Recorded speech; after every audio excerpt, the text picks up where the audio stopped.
میری طرف متوجہ رہیں۔ آپ کی بیٹیوں نے پڑھا، آپ کی بیٹیاں پڑھ رہی ہیں، یہ اس لیے گفتگو کرنے لگا ہوں کہ جن کی توجہ ابھی تک ادھر نہیں ہے وہ ادھر توجہ کر لیں۔ باجی ہمارے ادارے کو 3 سال ہوئے ہیں۔ 15 اگست 2021 کو ہوا تھا اس کا افتتاح۔ شعبان المعظم میں ہماری 13 بچیوں نے درس نظامی کی سند لی ہے، یعنی یہ 3 سال کی ہماری پروگرس ہے، اور 2 بچیوں نے اس وقت قرآن پاک حفظ کر لیا تھا۔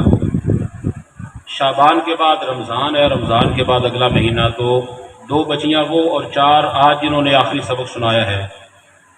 ان چند سالوں میں 6 بچیوں کا قرآن پاک مکمل حفظ ہو گیا الحمدللہ۔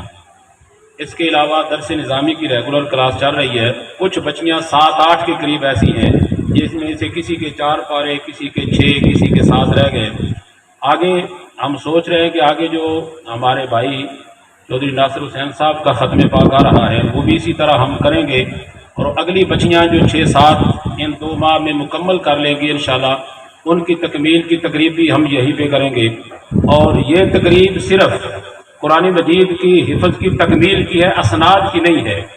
اسناد کی تقریب انشاءاللہ تعالی جس طرح مدارس کا ایک سسٹم ہوتا ہے، شعبان المعظم میں وہ درس نظامی پلس حفظ القرآن، ترجمہ قرآن، وہ تقریبیں اسناد اپنے مقررہ وقت پر انشاءاللہ ہوگی۔ حضور تاجدار کائنات صلی اللہ علیہ وسلم نے ارشاد فرمایا کہ جنت کے درجات ہیں، جتنی قرآن مجید کی آیات ہیں اتنے ہی جنت کے درجے ہیں۔ تو جس کو جتنا قرآن مجید یاد ہوگا جنت اتنے درجے طے کر چلا جائے گا۔ قرآن مجید وہ ایسی اللہ رب العزت کی خاص دولت ہے جو جتنا اس کو پڑھتا چلا جائے گا اللہ پاک جنت کے اتنے درجات عطا فرماتا چلا جائے گا۔ پھر حضور علیہ الصلوۃ والسلام نے ارشاد فرمایا زمین اور آسمان کی ساری کائنات میں اللہ رب العزت کو سب سے محبوب قرآن مجید ہے۔ تو جو قرآن مجید کو محبوب رکھتا ہے اللہ اسے اپنا محبوب بنا لیتا ہے۔ گویا ہر وہ شخص جو اللہ کا محبوب بننا چاہے وہ قرآن سے پیار کرے، قرآن مجید کا پیار اسے اللہ رب العزت کی محبت عطا فرما دے گا۔ ایک موقع پر حضور علیہ الصلوۃ والسلام نے اپنے صحابہ سے خطاب فرمایا۔ حضور نے فرمایا کہ لوگوں میں سے کچھ لوگ اللہ والے ہوتے ہیں۔ صحابہ نے عرض کیا یا رسول اللہ صلی اللہ علیہ وسلم ہمیں یہ بتائیں کہ لوگوں میں اللہ والے لوگ کون ہیں؟ تو حضور نے ارشاد فرمایا لوگوں میں اللہ والے وہ لوگ ہیں جو قرآن پڑھتے اور پڑھاتے ہیں۔ یعنی اللہ والوں کی پہچان حضور نے یہ بیان فرمائی کہ جو قرآن والا ہے وہی اللہ والا ہے۔ اس لیے جن کی بیٹیاں، بچیاں، بہنیں قرآن مجید حفظ کر رہی ہے، پڑھ رہی ہیں، ترجمہ تفسیر کر رہی ہیں، وہ اس کو عام تعلیم نہ سمجھیں، یہ انہیں اللہ رب العزت کی قربت نصیب ہو رہی ہے۔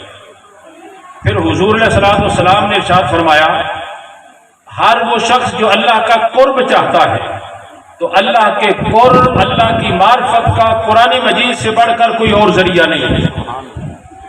پھر آقا علیہ الصلوۃ والسلام نے فرمایا قیامت کا دن ہوگا، نفسا نفسی کا عالم ہوگا، ہر کوئی اپنے اپنے حال میں مگن ہوگا، تو یہ قرآن جس کو پڑھایا جا رہا ہے یہ قرآن اپنی ایک خاص شکل میں اللہ کے حضور پیش ہوگا۔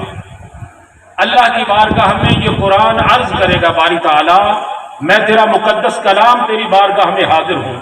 اللہ پاک فرمائے گا میرے قرآن مانگ کیا چاہتا ہے؟ تو یہ قرآن عرض کرے گا باری تعالیٰ جس نے دنیا کی زندگی میں مجھے پڑھا، پڑھایا، مجھ سے پیار کیا، یا اللہ میں تیرا کلام اس کی سفارش کرتا ہوں اسے جنت عطا فرما دے۔ تو اللہ تبارک و تعالیٰ اس قرآن کی برکت سے اور قرآن کی سفارش سے قرآن پڑھنے والوں اور قرآن سے محبت کرنے والوں کو جنت عطا فرمائے گا۔ پھر میرے آقا نے فرمایا کہ ایک شخص ساری رات 100 نفل ادا کرے اور ایک شخص صرف ایک قرآن مجید کی آیت کو پڑھے، ایک طرف 100 رکعت نماز نفل اور ایک طرف صرف قرآن مجید کی ایک آیت، حضور نے فرمایا وہ ایک آیت پڑھنے والا 100 نوافل سے زیادہ درجے پا جاتا ہے۔ اسی برکت میں ایک قرآن مجید کی چھوٹی سی سورہ، سورہ اخلاص، قل هو اللہ احد، اللہ الصمد. ایک صحابی تھے، وہ اکثر قرآن مجید کی اسی صورت کو نماز میں پڑھتے تھے. ہر جو بھی نماز جماعت کروانی تو اسی صورت اخلاص کو پڑھنا، یا کوئی اور صورت پڑھ کے اینڈ پہ صورت اخلاص کو ضرور پڑھتے تھے. صحابہ نے عرض کیا فدا کا ابی و امی یا رسول اللہ صلی اللہ علیہ وسلم، آقا یہ صحابی ہر وقت صورت اخلاص ہی پڑھتا رہتا ہے. یہ میں اس لیے سنا رہا ہوں کہ یہ تو ہر ایک کو آتی ہے نا صورت اخلاص. تو انہوں نے اس صحابی کو بلا لیا، بلا کے پوچھا بھئی تم صورت کو کثرت سے کیوں پڑھتے ہو؟ اس صحابی نے عرض کیا یا رسول اللہ صلی اللہ علیہ وسلم، اس لیے کہ مجھے سورت سے پیار ہے. سورہ اخلاص قل هو اللہ احد سورت سے مجھے محبت اور پیار ہے. میرے آقا کے الفاظ ہیں. حضور نے فرمایا یہ سورت جس سے تمہیں پیار ہے یہ تمہیں جنت میں لے جائے. سورہ اخلاص، اس سے تم پیار کرتے ہو تو یہ سورت تمہیں جنت میں لے جائے گی. تو یہ چند فرمودات تھے آقا علیہ الصلوۃ والسلام کی ذات اقدس کے فرمائے ہوئے. اب میں 2 سے 3 منٹ گفتگو میاں صاحب رحمۃ اللہ علیہ جامعہ اسلامیہ اور یہ سارے کا سارا پروگرام، ہم ایک لفظ اس کے اوپر لکھا ہے اصال ثواب. ہم پڑھتے بھی سنتے بھی ہیں مگر یہ بہت کم لوگ جانتے ہیں کہ اصال ثواب ہے کیا. بس میں اس کی حکمت کو صرف 1-2 منٹ میں عرض کرنا چاہتا ہوں.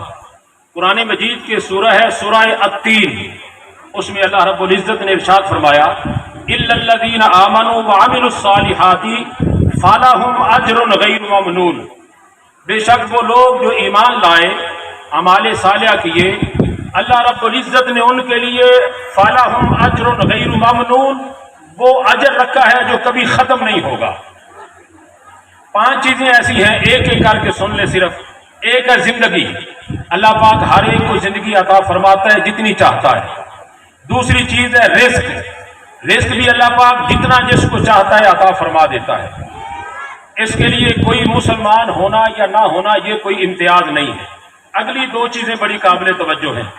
زندگی بھی ہر ایک کو ملتی ہے، رزق بھی ہر ایک کو ملتا ہے، ایمان کسی کسی کو ملتا ہے.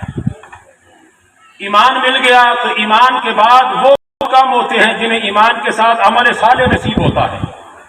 ایمان بھی نصیب ہو گیا، عمل صالح بھی نصیب ہو گیا، تو عمل صالح کر کے جو دنیا سے چلا جاتا ہے. بس یہ 2 جملے میرے توجہ سے سن لیں، یہی میری ساری گفتگو کا محاصل ہے. ایمان کے ساتھ کوئی ایسا عمل کر کے آدمی چلا جاتا ہے، خود تو وہ عمل کرنے کا سلسلہ ختم ہو جاتا ہے، منقطع ہو جاتا ہے، مگر اس عمل کا جو اجر ملتا ہے قرآن مجید کی کئی آیات میں ہے. مگر میں نے جو آیت مبارکہ پڑھی ہے اس میں اللہ پاک نے فرمایا آمنوا وعملوا الصالحات فلہم اجر غیر ممنون. وہ لوگ جنہیں رب کائنات نے ایمان کی نعمت اور دولت سے نوازا، پھر وہ زندگی میں کوئی ایسا عمل کر گئے جو بعد میں وہ خود تو نہ کر سکے مگر وہ عمل جاری ہے. اس عمل کی برکت سے رب کائنات نے فرمایا فلہم اجر غیر ممنون، میں وہ انہیں اجر عطا کروں گا. میں ان کے نیک اعمال یا جو کام انہوں نے کیا زندگی میں اس کا وہ صلہ عطا کروں گا جو کبھی ختم نہیں ہوگا. اجر غیر ممنون کا معنی ہوتا ہے کہ جو کبھی تعطل کا شکار نہ ہو، کبھی منقطع نہ ہو، مسلسل جاری رہے. وہ اجر کبھی نہ ختم ہوتا ہے نہ معطل اور تعطل کا شکار ہوتا ہے، وہ مسلسل جاری رہتا ہے، اسے اجر غیر ممنون کہا جاتا ہے. تو میاں صاحب کا یہ ادارہ، اس کی بنیاد رکھنا، اس پر دن رات قرآن مجید کی تلاوت کا ہونا، تاجدار کائنات صلی اللہ علیہ وسلم کی حدیث مبارکہ کا درس ہونا، دین کی تعلیم کا ہونا، یہ وہ بنیاد ہے جس کو انہوں نے رکھا. اور اس کا اجر غیر ممنون ہے، اس پر کوئی اختلاف نہیں ہے. یہ اجر غیر ممنون ہے. خدا کی عزت کی قسم اٹھا کے کہہ رہا ہوں، اس عمل کا اجر انہیں جو مل رہا ہے اور قیامت کی صبح تک ملتا رہے گا. اس میں نہ کبھی انقطاع آیا ہے نہ آئے گا. یہ قرآن کی نص سے ثابت ہے. سبحان اللہ. تو یہاں ہر روز صبح 25,000 مرتبہ درود پاک پڑھا جاتا ہے، بلکہ اس سے زیادہ. تو میاں صاحب کا جب وصال ہوا تو اس سے پہلے جتنا درود پاک پڑھا گیا تھا میں نے جنازے پہ کھڑے ہو کر وہاں پہ اعلان کیا تھا، آج تک کروڑ سے زیادہ پڑھا گیا تھا، وہ ہم نے آپ کو پیش کر کے الوداع کیا تھا. اس کے بعد